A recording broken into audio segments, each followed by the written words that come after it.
Hello, everyone, and welcome to ESO Daily. I'm your host, Mr. Craven. You see it right, you're reading it right. This build is called the Meta Breaker. For the longest time, I keep going against the grain. The devs are doing such a great job with the upcoming DLC, Dragon Bones, with new tutorials to introduce players, new and old, to the possibilities of build configurations or setting different ways of playing that class. So kudos to the devs. But I've been on the forefront since I've gotten here, and that's not going to stop. With this video, I'm going to introduce you to my new Stamplar build. Yep, the Meta Breaker. And I'm going to show you why. Okay, we're going to go in and get into the character sheet. Now I'm on the dual wield side. You're going to go ahead and see my max health at 1979. See my max stamina at 38,139. Stamina recovery is at 1,303. My weapon crit currently is at 45.6. And my weapon effects is at 3,000. Now, I will be getting into this and telling you exactly why everything is the way it is. Down below on the health, you're going to see 4 points allocated in health, 60 in the stamina, and I'm running the Thief Mundus. Very, very important. Okay, now I'm going to switch on to the bow side, and you're going to see that I now have 57 weapon crit, which I will be having with the biting jabs for the Stamplar. And 38,139, 19, and you'll see the weapon damage go to 2,341. Now, let's go ahead and get into the gear. Okay, I'm going to be using automatons and powerful assault with Veladrath. Okay, let's go down piece by piece. Okay, so automaton's bow, sharpen, poison glyph. Okay, automatons.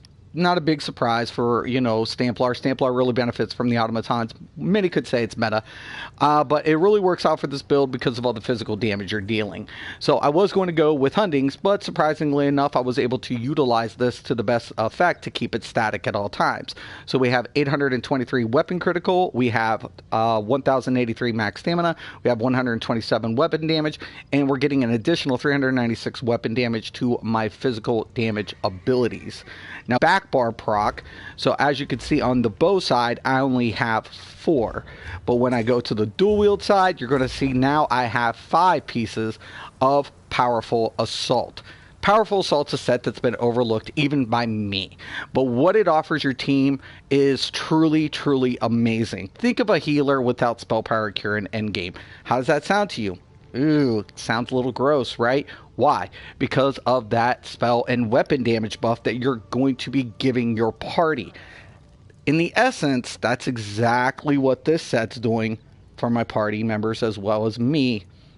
Why? Because it's giving me max health, it's giving me max stamina, once again I'm getting weapon damage, and when I cast an assault ability, I increase the weapon and of up to 4 friendly targets within 10 meters by 157 per 15 seconds.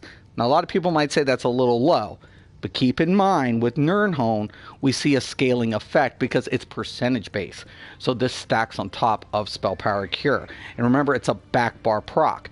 Remember, we're keeping automaton completely static at all times. So utilizing this as a back end proc benefits you and your party members, thus increasing your damage. So we got the mace of automatons, glyphed increase, transmuted, Nirnhone. We also have automaton's mace, precise, with return. We also have Veladrath's Visage. Now, you can use Celine's. That's fine. Celine's will do a lot more single target. I just like Veladrath. It has little range, and it has like a little AoE effect with the 3 spores. So even though each spore can only hit one specific target, it is a nice effect. But if you want to go Celine's, you can do that. But I just went with the Veladrath. Okay, 129 weapon damage. And, I have every 9 seconds, I have a 20% chance of dealing 13,622 disease damage. Now, Jacket of Powerful Assault, Infuse, Max Stamina. That's my dog. Just excuse that.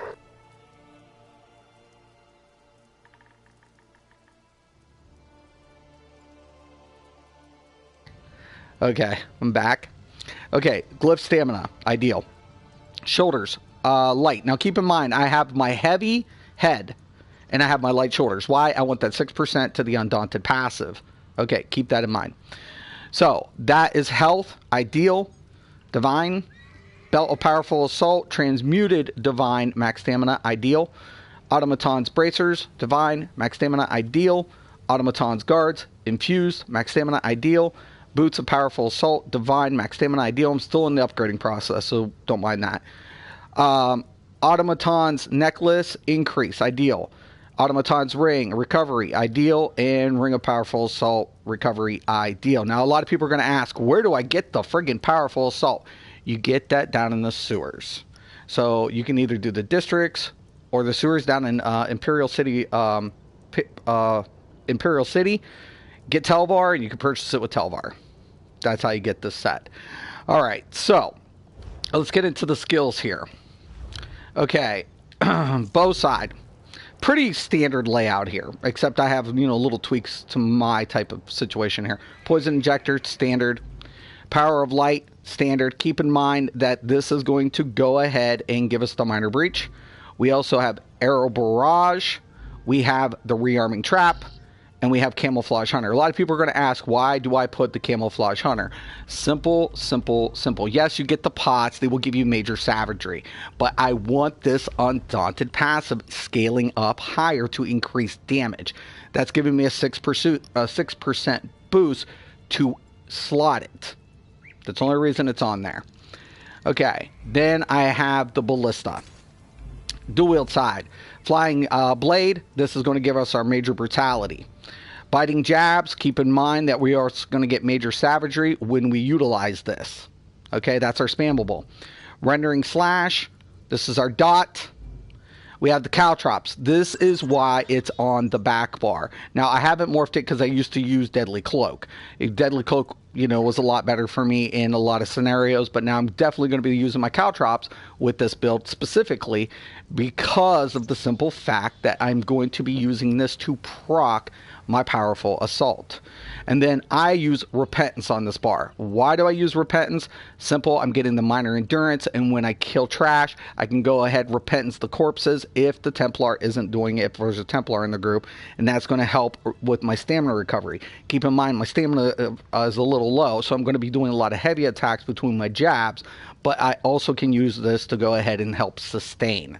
And then, of course, I have the Flawless Dawnbreaker as the ultimate, because I'm getting that extra weapon damage while it's also slotted. Okay, so I just want to go ahead and show you guys this really quick here. Okay, so prior to the powerful assault gear, it's 3030, right? This is my weapon damage. Apply in 28. Okay, now I'm going to go ahead, apply my other buff. So I'm going to keep this up. Now I'm 37, and with my other increase, I get up to about 4,019 or something like that. I don't know if I can get it going on. I'm just playing around here. But it goes up to about 4,019 without Spell Power Cure buff, which is really nice. That's sitting really pretty with the enchantment proc, everything procking up really that well. Scales up. Remember, Spell Power Cure is going to stack on that, and we have a very nice amount of stamina to pull from. So it's a really nice build. It's shocking to see it. That's why it's called Meta Breaker. Who would think? Not even I would have thought, wow, I'm going to use Powerful Assault, because this is a great support build in those scenarios that I'm going to be in groups, whether it be a 4-man or 12-man. This build is going to lend itself to that scenario. That's what I really love about this build. It has versatility within its function.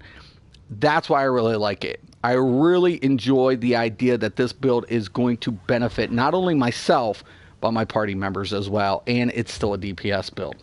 So there you guys have it. It's unconventional. You got to think outside the box, right?